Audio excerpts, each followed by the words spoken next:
Do you remember a couple of years ago, a guy named Mike Ladden?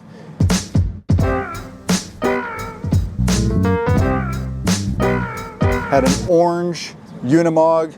Gosh, it was one of my very first rig walk around. Did actually at Overland Expo East 20, but it was one of my first, and it was one of my favorites because it was just such an interesting thing. And today we're going to look at 2.0. Actually, it's not even 2.0. 3.0. So we've got Mike Ladden. Can we hear you, Mike? Yes, can you hear me? Yeah. All right.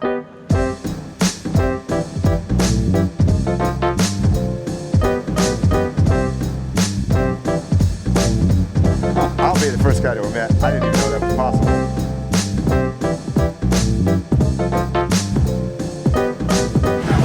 We got Drive the Globe. So if you remember the Unimog, the orange Unimog, you have to go back and look at the YouTube channel. You could probably search YouTube for Drive the Globe. But that was a 79 Baja, right? 1979, yep. Okay. And I had it for like 12 years. You guys didn't see this because I was on a little YouTube sabbatical last year, but he came through our area and you had a whole trailer, whole build out. I mean, it was a great build out, but you missed out on that. Especially missed out if you didn't get to buy it because he just sold it. I did. And went to a great family actually out in Salt Lake City. Really? Yep. Why don't you tell us what this is and kind of maybe give us a little bit of... This truck is a 1994 Stewart and Stevenson, made in Texas, U.S. military truck. It actually spent its life down at Fort Bragg, North Carolina. It came to me with only 6,500 miles on it. The military doesn't use stuff, right? Yeah, they drive it around the base. So it was low mileage, but it was just a green camo box. Right. Inside it had, this is what they call a comm unit kind of, so it had the box on the back. Okay. And the reason that I found it and really wanted to get this truck is because I had built out that Overland trailer behind the Unimog. It takes a lot of effort, a lot of money, a lot of time to build the actual box. Right. And this already had a box on it. So I knew I could build out just the house. Just build the inside. And the inside. So I actually had stumbled upon it. It was down in Florida. It was near the time that I saw you. And he had already done some work on it that I was going to do anyways. And I had lived in the Unimog in the trailer for, what, I don't know, 13 months. And I said, you know, it's not quite big enough. So I looked at this, I said, that's double, at least double the living space. These trucks, it's a 94. It's modern. It's modern. It's no longer... And to me, it was modern because it had automatic transmission. I put in air conditioning. It has air ride suspension. Can you drive at highway speeds? And it drives faster. I would not call this fast in any way, shape, or form, but it drives faster. Right. Did it have the bumper? Did you make the bumper? No, bumper was on. Okay, bumper was on. Largely, this truck is stock. So one of the things that's unique to the Unimog is the portal axles, which really brings your center, keeps your center of gravity low, if you will, but your ground clearance really high because it pushes your diffs up. Yep. This obviously does not have the portal axles. So I think I lost 2.5 inches of ground clearance on this truck because these tires are bigger. Are they bigger? Yeah, these are 47s and the Unimog got 44s. 47-inch tires. What kind of tires are these? Those are Goodyears. They're Goodyear tires. Goodyears. The chassis is Stewart and Stevenson, which is the chassis that they bought from Europe. Okay. The engine power plant is a Caterpillar 6.6 liter diesel. Okay. Turbo diesel. And it's made it to a 7-speed automatic Allison transmission. Okay. So common stuff. You can stop at any truck. That's one of the issues I had with the Unimog. This truck, it's a common power plant. Largely was in bulldozers. It was found in some marine stuff, and also in RVs. Can we look inside the cab? We can. Let's do it.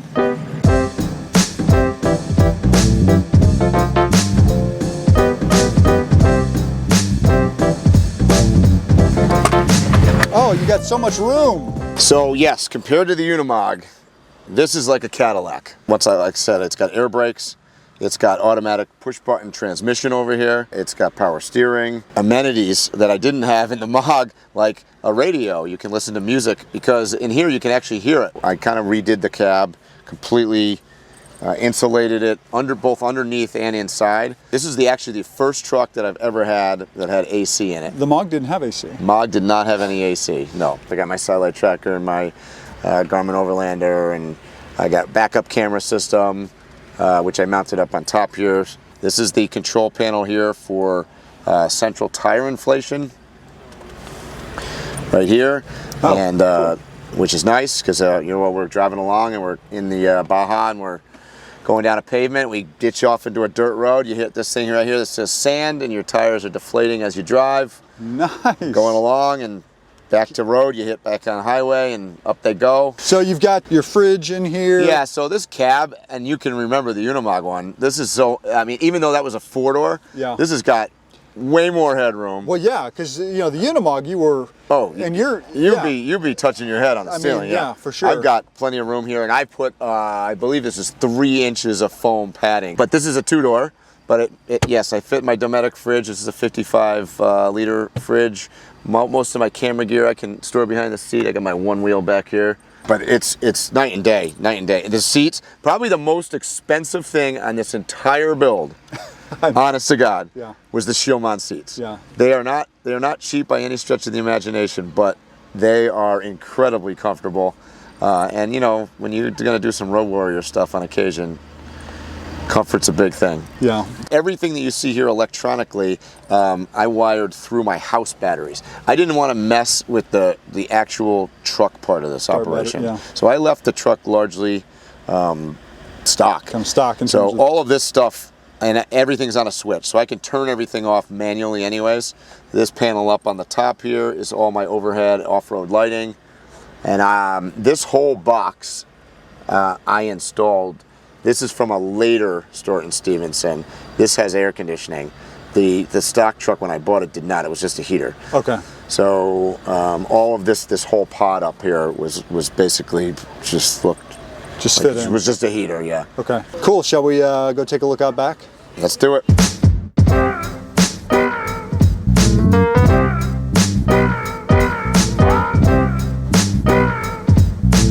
All right, we're gonna go up on the roof. Check this out. And I'm gonna do it one-handed. Maybe. Try not to die. Or at least fall and break something. One of these days, yeah, exactly. Ha! Made it. Excellent. We're on a roof. We were on the roof. So, wow. Oh, wow. Holy crap. We didn't get on the roof of the Unimog. We did not. And so you've got a huge... It's my solo stove.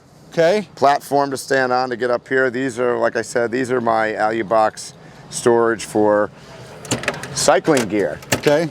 I'm a big cyclist, so that's where the helmets and the shoes and the whatever else you need is all in these boxes. Under here, there's 3 pods. That pod has the AC unit for the cabin for the house. Under here is a 2200 watt Honda generator. 2 propane tanks are mounted in there. By the way, the generator runs on propane. Okay. And then here are the 8 Battleborn lithium batteries. So I have 800 amp hours of lithium. So my first thought is, are there any concerns with having all this weight stored up high? Not really, because, and I am a weight fanatic. Right, I know. Well, that's why I was thinking. This truck really is made to handle that kind of weight. Yeah. The weight up high, it's not a ton of weight really. I mean, the batteries are obviously much lighter than an AGM battery would be. That unit, and you'll see when we go inside, the AC unit is a window unit. Okay. It doesn't weigh that much. Probably the heaviest thing might be the generator, but even that I think it's only like 30 pounds. So how thick is it from the surface of the roof deck to the ceiling inside the home? So what's nice about, and the main reason that I picked this truck to build on, is that the M1079, it's almost like a refrigerator box. It's aluminum, so it's got thick aluminum walled on both sides, okay, and then aluminum framed, and then it's all insulated inside that. But it's about, I believe it's between 3 and 4 inches thick. Okay. Both ceiling, floor, and the walls. So how do you get up there completely? Yeah, you step in between the red. Okay. You've got a ton of solar. Is this That's right. 8? No, it's 1200. 1200. Okay. So there are 12 100 watt Renogy solar panels. So you're soaking up a little bit today. I actually, at max today, with we haven't seen the sun, I don't think, at all. Not really. I had my readings were coming in at about 72 volts. Okay. And I had about 310 watts coming in. So 310 at a 1200. So yes. Small percentage, but when you have enough, Right. 310 watts is quite a bit. You know and what I mean? with the reserve power of 800 amp hours, Yeah. You got a ton. I've got 3 or 4 days probably without sun, or at least sun conditions like this, Yeah. which is almost nothing. So this is 1200. I could have put 1400 in here, but I decided I wanted a nice sunset sunrise viewing deck up here. Yeah, you could nicely fit 2 chairs and a table. If you're at a beach in Baja, That's or right. if you're at some sort of scenic overlook, this may be the place to hang out. It's the best view of the Overland Expo here right now. The back bump out right there. So I added, so this was the stock truck. Okay. And then that bump out in the back was a 5-foot bump out that I put in to house basically my bedroom. Okay. And put my bed in. Okay. On the roof there, you can see a Max Air vent fan. Okay. That's above the bed. I don't recall awnings on the Unimog. No, I did have an Alucab 370-degree shadow on the trailer. These are actually Dometic powered awnings. Right. So it's nice. You roll into camp, you hit a button, they deploy. Yep. Just RV awnings. What's nice about them, and usually you'd only put one on one side and not the other, but I put them on both sides, so I've noticed that you can cut down the sun coming in and heating up the windows. Shall we take a look inside? Or maybe on the side, and then we'll work our way in. Okay. All right, so what do we have here? So we've got the 47-inch spare. Yep. What's nice about this truck, also in comparison to the Mog, is that if I open this up, you can see this has all air over hydraulics, so I can lower the tire by basically a push of a button. That's it comes down and lowers the tire down, and also raises the tire, which was the most common question before, is how do you get the tire off the truck? Well, getting it off is easy. It drops to the ground, right? Correct, right. Getting it up was the problem. Well, here, getting up is not a problem any longer. Just roll it into the mountain, it rolls, and it lifts it back up. And this also controls the cab. So one of the other nice things about this vehicle, it's cab over. The cab lifts completely off here. You got total access to the transmission and the engine. I've always wondered about that. You need to have everything secured inside the cab. I do, right? and I do. I have everything secured. I always do a last-minute check. I look, I go, okay, we're secure. Okay. Yep. It goes up, and I mean really goes up. It's like, it's up pretty almost straight. How big's the fuel tank? What's the fuel tank's about it's almost 60 gallons. Okay. So I don't know the fuel mileage yet. I haven't really tested it out, and I'm not sure of the accuracy of what I'm getting from the gauges. But I would say normally, and most people are telling me, it's somewhere probably between 7 and 10 miles a gallon. Regular diesel? Regular diesel. No DEF? No DEF. This is a 94, so it's pre-DEF. Yeah, I thought so. So anything and it's a Cat 3116, so it's a mechanical injection, so it's not electronic. Stock military, this box would end right here. Okay.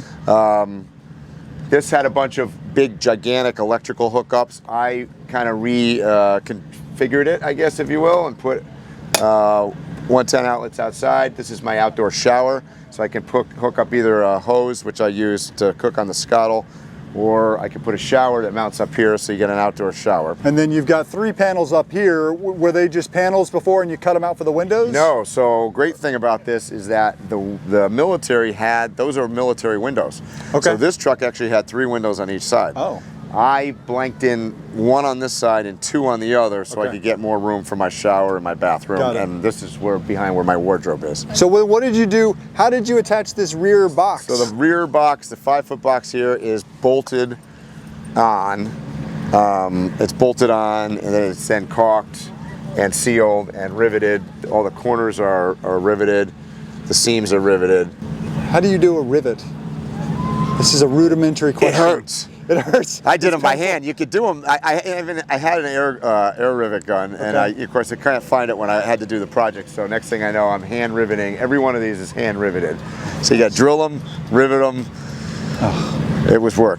So you built this back box from scratch, right? Yeah, back box is scratch. This was your fabrication, and then. So originally the truck in the back here had 2 van doors that open. Okay. They called this, by the way, this is a 1079 van. Okay. So it was it had just big van doors. Deleting the van doors, which were huge and heavy, and the inside plates that they had. This was a comm truck, so they had a bunch of communications gear and stuff. They had steel plates on the floor. Probably took out like 1,500, 2,000 pounds worth of stuff. Yeah. So then putting the box on the back didn't really increase the weight of the truck. Net zero. What is that ring up there? Those were lifting rings. They could lift this thing up. Why not? And that's how rugged this. I mean, this is aluminum. Yeah. Like even these this is aluminum. This truck can tow just virtually anything. So I've got a regular military pintle hitch. I put on a regular class 3 receiver. Put a little bike workshop mount here so I can work on my bikes. So I basically designed it like a North American RV, where your living side is on the right side of the vehicle, and on their driver's side is where your hookups are. So over here, we put in this is the gray tank underneath. Okay. It's a 20-gallon gray tank. So all the plumbing comes down underneath here. All my water for the truck is inside the house. So there is no external water lines or external water tanks, which is nice, because if I run the heat inside the house, I'm not going to get anything to freeze. Okay. And then you can see you're black, and that's my regular RV connection there. Right. Behind that, I have an air connection, so we can fill up, other people's tires and whatever you want to do. These are 3 air tanks. These are one is for rear, one is for front air brakes, and one is the reserve overflow tank. An onboard compressor that fills. Yep, onboard compressor. This box here is the start batteries. And the military, it was a little bit weird of a setup. There's 4 huge batteries in here. It puts out, the alternator is a 100 amp, 24 and 12 volt alternator. Huh. So these batteries, there's 4 batteries in here, are wired both in parallel and in series at the same time. Huh. I'll be the first guy to admit, I didn't even know that was possible. Yeah. But they are. What is that? This is the air intake. This is the air filter. Everything's kind of big on this truck. So this is the air filter. That's the snorkel air intake. This is convenient. Unlike the Unimog, I don't know if you remember, I used to have to take the cab apart almost to change to check the oil. Right. This has external oil, transmission. Watch how long this thing is. This is the transmission. It just kept coming. Yeah. Yeah, that's my transmission. Let's watch him put that back in. Yeah, that's not so easy. It's like, come on, baby. Come on. Have to work it. I thought the transmission dipstick on my Cummins was long. That's ridiculous. Wow. Here's your high and low for antifreeze. It's all on the outside here. Yeah. So it's your coolant. You can see it. It's great. Everything's easy to get to. That's super awesome. Love it. What's the water fording depth? What do you think? What would you do? They say 60 inches. 60 inches. 5 feet. 5 feet. I mean, I've not done it. I'm not sure I would even try it. I mean, people ask me about my truck, and I figure I could probably do 4 feet, but I would never do 4 feet, because 4 feet of water is a whole lot of water that I would never want to drive through. If it's flowing, it would be bad news if it had any force. But it's something like this, 4 or 5 feet, it's just so big, I don't know. It might be fine, I don't know. I'm not going to say I'll never try anything, because it might be a scenario where we have to do it. Right, but I'm not looking for it. Yeah, not looking for it. So here's your deleted windows back here. Yeah, so there's 2 deleted windows back there. You can see there's 3 Max Air vent fans, wall vent fans. One vents my propane instant hot water heater. Okay. One is in the bathroom, and one is in the shower. Okay. So you suck out the steam. Yep. Right. This is my freshwater fill, which is conveniently located way above where I can reach. And that's the vent, and I discovered, so this is the vent for the water tank. And once again, I said the water tank is inside. Right. But that's the vent for it. And then I figured out, I'm driving down the road, and I got the tank full, and there's water shooting out the vent. So I came up with this genius idea of putting a cap on it. I can screw the vent closed when I'm driving, so it's not shooting water out every time I go around a corner. Well, let's go take a look inside. All right. So these, by the way, those are, I did build this thing. So it slides out. This never obviously had an RV door. Right. This slides out. It's basically just a tool shelf slide, rated for 400 pounds, and then the stairs clip onto that, and they all slides in. All right, so we got Overland bound number, border to border, and you've got shiplap. You have real shiplap. Yep. With the real nickel gap. It's real, but nothing in this build is made out of wood. Right. Everything is pretty much plastic. Right. So that way you don't have expansion and contraction, you don't have molding, you know, it's just, no warping. Yeah, you got to keep the weight down too, right? Yeah. That's part of the thing. I was less concerned with weight on this truck than I ever have been before because it's rated for 2.5 tons. There was no way in heck I was going to put that much back here. Yeah. Back here. No it's way. not going to happen. So immediately walking in, Yep. I mean, I already feel like I'm at home. I mean, you've got a tile backsplash, you've got butcher block countertops, and a fancy sink. I don't know what the number one goal for me, since I live in it, was to make it feel like home. Right. And oftentimes I'll see, like, you know, this is a military truck, right? And a lot of times I'll see people, they build them out and they look like military interiors, and I always wonder why do you want to look like that? Right. So I wanted it to look homey. I went a different route than most people do. Right. I went IKEA. I did IKEA cabinets. Nice. In fact, not only cabinets, everything is IKEA almost. But this lamp, my little Star Wars light here, that I know, I saw that. I was like, is that a Star Wars light? It's a Star Wars lamp. I love it. Which I had to, you know, rejigger to make it work to 12 volt. But yeah, so it's all IKEA stuff. But what I didn't have before, and I have now, and I'm excited about, is, you know, I got a kitchen. Right. So, you know, we've got burners, we've got oven. Above that, I put a microwave in. So I've got that. Vent, you know, hood vent, fan, exhaust fan. Nice. This is the air conditioning over here. Right. So yeah, so air conditioning, which is just like I said, it's a window unit. You know, $200 at Home Depot. Right. And you know, if it craps out, I can get a different one. But honestly, I don't use air conditioning that much. I try not to, but. Yeah. This is the Renogy 100 amp solar charge controller. The Renogy DC to DC for when I'm driving. I put that on a switch. Okay. So I don't have to charge off the alternator if I don't want to. Okay. I have it switched. I can turn it on and off. I don't use it that much, to be honest, because when I'm driving, the solar is still working. Right. Got my weather station, indoor, outdoor temperature, barometric pressure. So it has some sensors from on the outside? Sensors outside too. Well, who makes that? That's Lacrosse technology. Yeah. Underneath here is my Skyroam. That's my wireless hotspot. Okay. And then my little control panel over here. This is so different than the Unimog. I actually installed a sound system in here, so I can listen to the radio. I can play stuff. These switches are all for, you know, lighting. So I also didn't have that before. To me, it's a luxury. Now I can flick a switch and turn all my lights on and off. Yeah. They're all still individually controlled. Like I can touch it and turn them on too. Yeah. And they're on dimmers too. So if I hold it down, the light will dim. I can change the. You know, I see a lot of similarities between what you did with the trailer and this.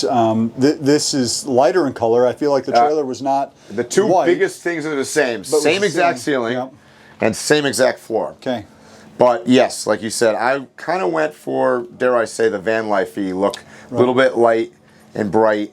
You know, white surfaces, a little bit lighter because, you know, and this also has way more windows. Right. Well, and when you do light, white, bright colors like that, it makes the interior look bigger. Correct. That's right.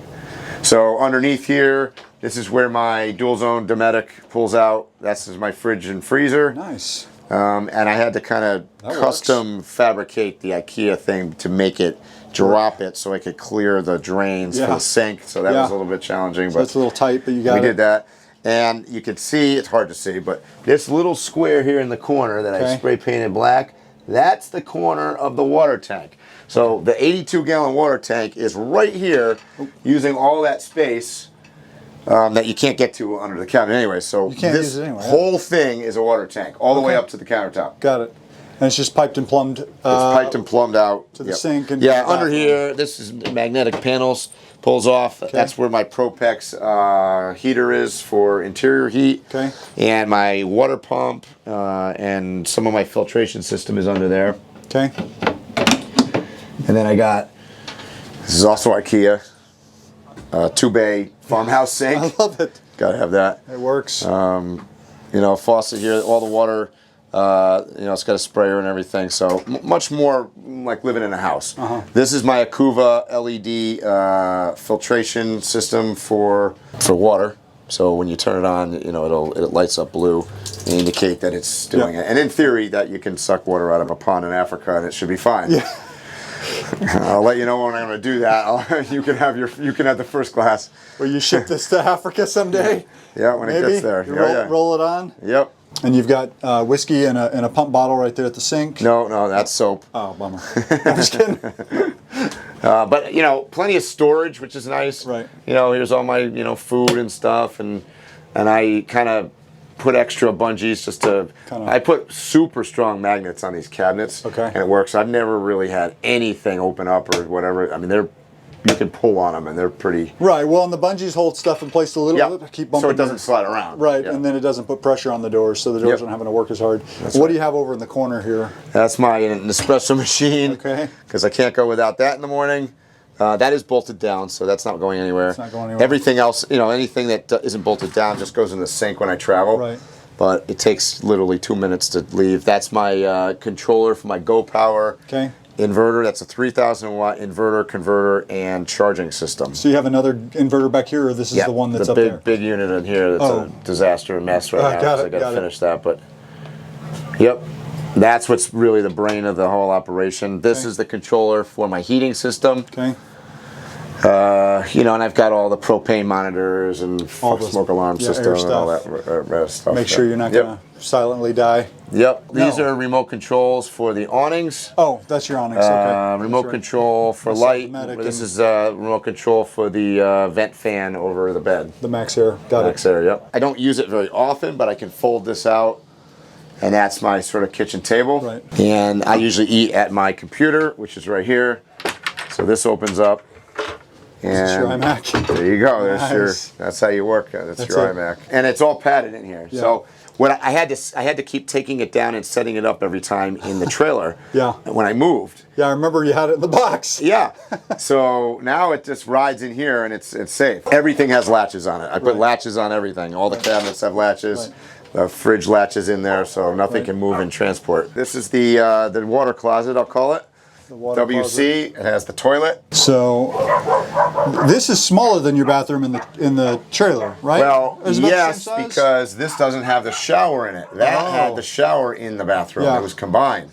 This is just simply the toilet and sink room. So you had an interesting comment, and nobody knows this comment because this was a private conversation between you and I was remarking at how big your bathroom was in the trailer, and you said something that was really funny. There was a and you know where I'm going with this, and it was true, and you're like, well, we spend so much time in the bathrooms. I wanted the bathroom to be comfortable. I didn't want it to be like an afterthought. I wanted it to be like kind of a, and I was like, yeah, man. I mean, like I'm in there a half hour in the morning, half hour in the night. Brushing my teeth, taking a dump, whatever we're doing. Might as well be. It needs to be comfortable. You don't want it to be. And I chose the cassette toilet.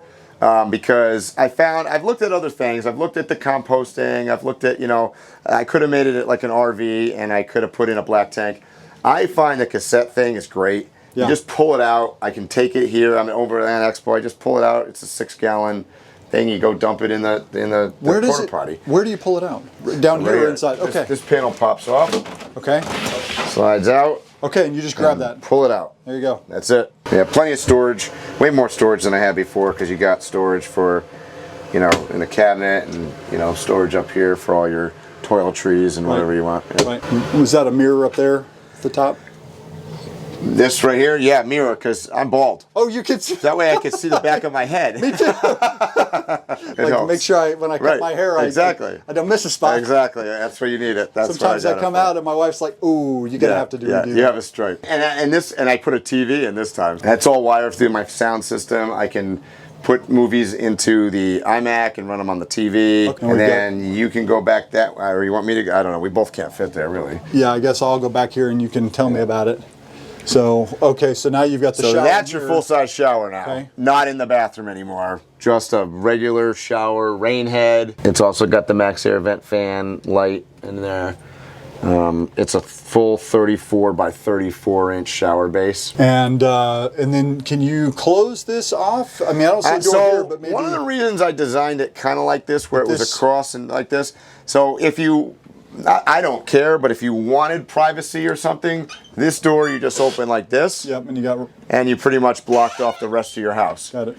So, or you could do this. This is the wardrobe. You know, that kind of does it too. Yep. That combination. So, this is IKEA as well. I actually had to build this in place. Believe it or not, this IKEA piece was like an 1/8 of an inch shorter than the height of the ceiling. So I had to build it in place standing up, because normally you would build it and then tilt it up. Right. Couldn't do it that way. I had to build it standing up and then just kind of like micro slide it into place and then screw it in. But and then you've got more storage right here. Yeah, I guess. that's all drawers, just drawers, and you know, hanging storage for clothes. Okay, so that's all part of this. Yeah, it's all the same thing. Yeah. I got it. So what you're looking at back there is the 5-foot extension that I put on the truck. So that is the bedroom. I call it the bedroom. Okay. It's got a full-size mattress, a real mattress. I mean, this thing is, I don't know, 14-inch thick mattress or something. I've got all my power plugs back here, you know, for AC and DC and plug-in charging things. I got the 2 windows. Lots of natural light. And that's what I like about that bedroom thing, because I've got light coming from both sides and from the vent in the roof. And these are the windows where you can pull them down. You can open it all the way, screen, and then also blackout. Yep. And then you've got a storage compartment, so you can see where we are right here versus. Up this here. is the wall, by the way, the rear wall of the truck. So that's how thick it is. And then you have more storage down. Yeah, here, that opens up. That's kind of where that's just like a rough done sort of opening up. That's under the bed. That's where I keep dirty laundry. Okay. Spare paper towels, toilet paper. I keep actually my spare bike wheels under there. Yeah. All light stuff pretty much goes in the back. All the windows have shades on them. So they pull down. They're all blackout kind of shades. Nice. Which is nice. You pop. Yeah. So these are the military windows. The screens come out. Yep. And then the military window just goes like this. It opens up. Okay, got it. So it's kind of cool. You can open it up part way. Yeah. That is cool. I usually keep this one closed because otherwise I hit my head on it when I go up the stairs. Yeah.